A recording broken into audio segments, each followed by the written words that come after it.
Welcome to the Growth Lab podcast, the only B2B sales podcast with proven strategies, tools, and tactics for selling into construction, FM, and property management. I'm your host, Matt Harris, the creator behind the Growth Lab.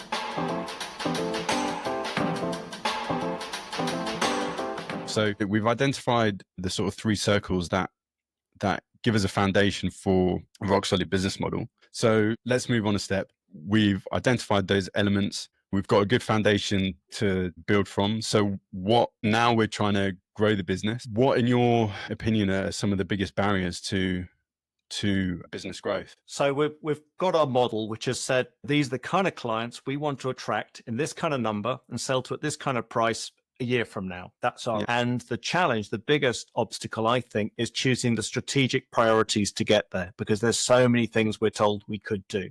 And that's where the business jet engines of diagnostic model comes in, because that's how we identify those 1, 2, or 3 high impact priorities that are going to make the biggest difference. Because what happens is when we see business as a system, because a business is a series of interconnected parts, what we start to realize is that when we really fix one area, there's a whole pile of cause and effect, knock-on effects that are beneficial. So by fixing one bit quite well, other areas are improved. Whereas we might go, let's just keep doing the thing we do best to make that better.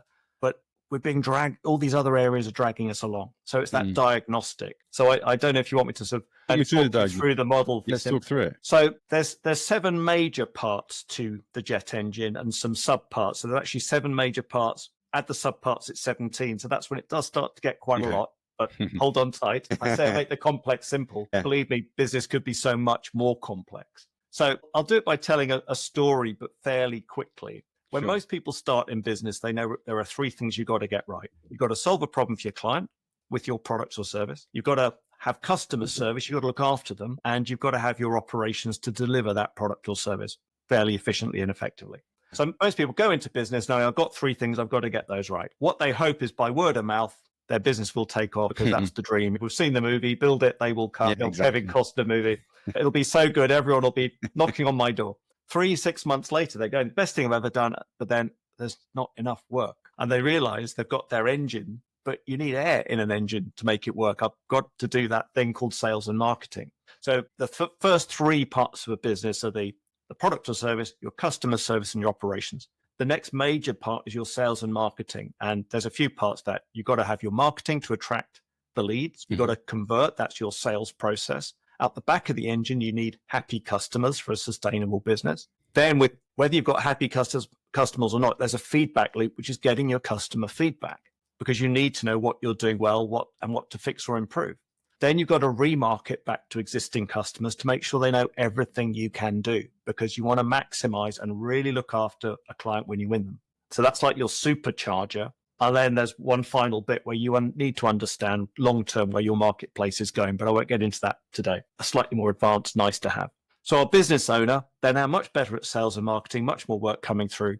And they're really busy for a couple of years. They've been working really hard. And then their accountant says, you've got to pay this much corporation tax. And they go, what do you mean? I've made this much profit I'm paying tax on. There's no money in the bank.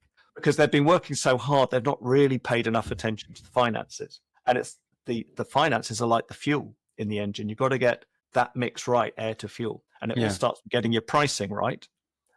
You've got to charge enough to ever make that profit. Out of the back of the engine is, for some people, a dirty word, profit, your exhaust gases. You've got to get the exhaust out the back.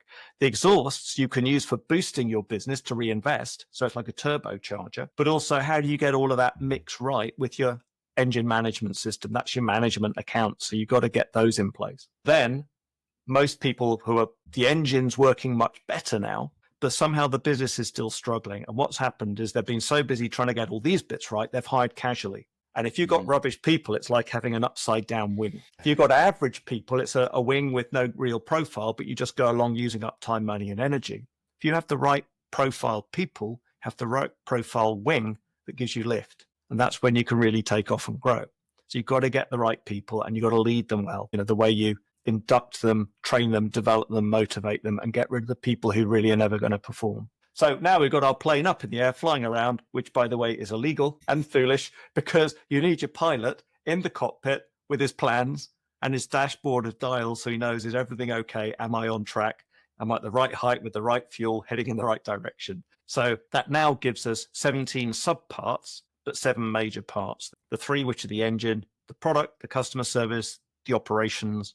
Then you've got your sales and marketing cycle. Then you've got your finance cycle. And then you've got your wing. And then you've got your, which is the people part. And then you've got your plans and your business tracking KPIs or targets and goals. You've got 7 major parts.